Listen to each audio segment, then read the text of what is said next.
नमस्कार दोस्तों, मैं हूं एक त्रिपाठी और आप देख रहे हैं टीवी इंडिया 2.0। आइए नजर डालते हैं प्रतापगढ़ की कुछ बड़ी खबरों पर। प्रतापगढ़ के रेल यात्रियों को मिली बड़ी सौगात। सूरत और मुंबई के लिए मिली एक नई ट्रेन। जैसा कि आप जानते हैं, अभी तक मुंबई के लिए सिर्फ 2 ट्रेनें जाती थी, लेकिन अब बृहस्पतिवार और रविवार को एक और ट्रेन जाएगी जो लखनऊ, आगरा, मथुरा, सूरत होते हुए मुंबई तक जाएगी और यह करीब 31 घंटे में मुंबई पहुँचाएगी। प्रतापगढ़ से इस ट्रेन के चलने का समय है रात 8:55, जबकि मुंबई 31 घंटे बाद सुबह 4:45 पर पहुंच जाएगी, जिससे अब जिले के जाने वाले यात्रियों को बहुत ही सुविधा होगी और आसानी रहेगी। प्रतापगढ़ में मिले फिर नए संक्रमित, तो वहीं वायुसेना के अफसर समेत 2 की मौत और नए 188 कोरोना संक्रमित मरीज मिले। सीएमओ ने की इस बात की पुष्टि। आपको बता दें कि पिछले दिनों प्रतापगढ़ राहत की सांस ले रहा था, लेकिन फिर एक बार पिछले 24 घंटों के अंदर 188 नए कोरोना मरीज सामने आ चुके हैं। तो वहीं वायुसेना अफसर समेत 2 की मौत हो गई है। तो वहीं अब जिलों में संक्रमितों की संख्या एक बार फिर 14,881 हो गई है, जिसमें 172 लोगों की मौत हो गई है, तो जबकि 13,062 लोग स्वस्थ होकर घर जा चुके हैं। हम आपसे यही निवेदन करेंगे कि आप सभी घर में रहें और सुरक्षित रहें, जिससे लोगों को बचाया जा सके। सिटी पैलेस और अंबेडकर चौराहा समेत अन्य इलाकों में फायर ब्रिगेड की टीम ने किया सैनिटाइजेशन।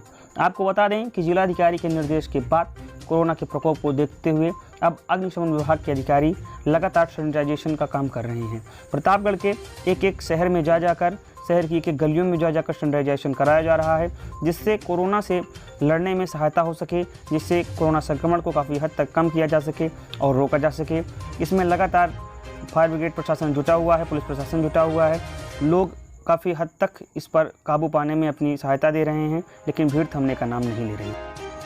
कोरोना की तीसरी लहर को ध्यान में देखते हुए प्रतापगढ़ सांसद संगमलाल गुप्ता ने सीएमओ के साथ की बैठक और बैठक के दौरान प्रतापगढ़ में जितने भी सामुदायिक स्वास्थ्य केंद्र हैं उन सभी को कोविड सेंटर बनाने पर दिया जोर।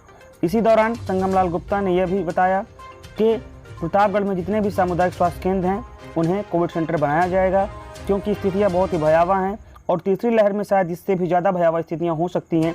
इसलिए हमें पहले से इन सब की चीज़ों के लिए तैयार रहना पड़ेगा और इसी के साथ साथ गांव में बढ़ते हुए कोरोना संक्रमण को ध्यान में रखते हुए सभी जितने भी यहां पर फ्रंट लाइन वर्कर्स हैं और सबको तेज कर दिया गया है, ताकि लोगों को किसी तरह की कोई भी दिक्कत ना आए। ग्राम प्रधान ने लगाया जिला अस्पताल के कर्मचारियों पर अवैध धनुगाही का गंभीर आरोप। यह मामला है प्रतापगढ़ जिला अस्पताल का, जहां पर ग्राम प्रधान मिथिलेश उपाध्याय के पति विनोद उपाध्याय का कहना है कि वह अपनी पत्नी को लेकर पिछले कई दिनों से अस्पताल में एडमिट हैं, जहां पर ऑक्सीजन की कमी होने के कारण उन्होंने अपनी पत्नी की एंटीजन जांच कराई, जहां पर एंटीजन जांच के लिए वहां के कर्मचारियों ने उनसे 1,000 रुपये लिए।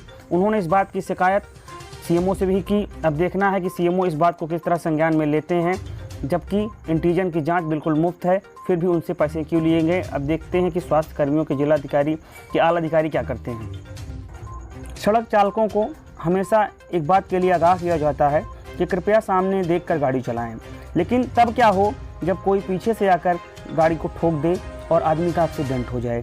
दरअसल में ये मामला है प्रतापगढ़ के अठिया बाजार का, जहाँ पर एक सीसीटीवी फुटेज के सामने आने के बाद इस बात का खुलासा हुआ, जहाँ पर एक बाइक सवार जा रहा था और पीछे से मैजिक ने आकर टक्कर कर दी और वो वहाँ पर गिर गया। मौके पर पहुंचकर वहाँ के गांव वालों ने जैसे तैसे उसको बचाया और उस मैजिक डाला वाले को पुलिस के हवाले कर दिया। ऐसे में ये भी बहुत ज़रूरी है कि सड़क पर सावधान होकर चलें, क्योंकि दुर्घटना में किसी की भी जान चली जा सकती है, जो कि बहुत ही अमूल्य है। प्रतापगढ़ की पट्टी में भीड़ थमने का नाम नहीं ले रही है। भीड़ को संभालने में पुलिस के पसीने छूट गए, लेकिन फिर भी भीड़ थमने का नाम नहीं ले रही है। दरअसल में सुबह 10:30 बजे जब पुलिस को पता चला कि पट्टी में भीड़ की वजह से जाम लगा हुआ है, तब पुलिस वहां पर मौके पर पहुंची। वहां पर हुटर और सायरन को देखने के बावजूद भी लोग सजग नहीं हुए। लोग भीड़ लगाए हुए थे, दुकानें खुली हुई थी। पुलिस प्रशासन पहुंचकर वहां पर जैसे तैसे दुकानों को बंद कराने में की जद्दोजहद में जुट गई और लोगों को समझा रही है, माइक से पुकार रही है कि कृपया सावधान रहिए, इस कोरोना संक्रमण में खुद को बचाइए और दूसरों को भी बचाइए। लेकिन लोग समझ नहीं रहे हैं। जिस तरह से प्रतापगढ़ में महामारी लगातार फैल रही है, रोज़ नए नए केसेज आ रहे हैं और लगातार मौतों के आंकड़े बढ़ रहे हैं, इसमें भी पब्लिक समझदार नहीं है, ना तो पब्लिक समझने का काम कर रही है। पब्लिक को समझाने में पुलिस के भी पसीने छूट जाते हैं, फिर भी पब्लिक नहीं समझती है और भारी से भारी संख्या में बाहर आती है और कहीं न कहीं लोगों को संक्रमित कर कोरोना को बढ़ावा दे रही है।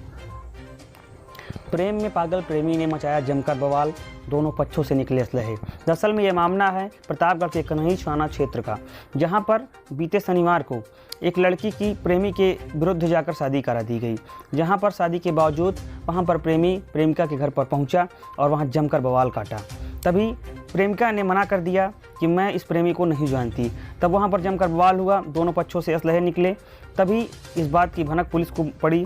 जैसे तैसे पुलिस वहां पर पहुंची और जैसे ही पुलिस को देखा प्रेमी ने, तो प्रेमी वहां से रफू चक्कर हो गया और जैसे तैसे इस मामले को शांत कराया गया।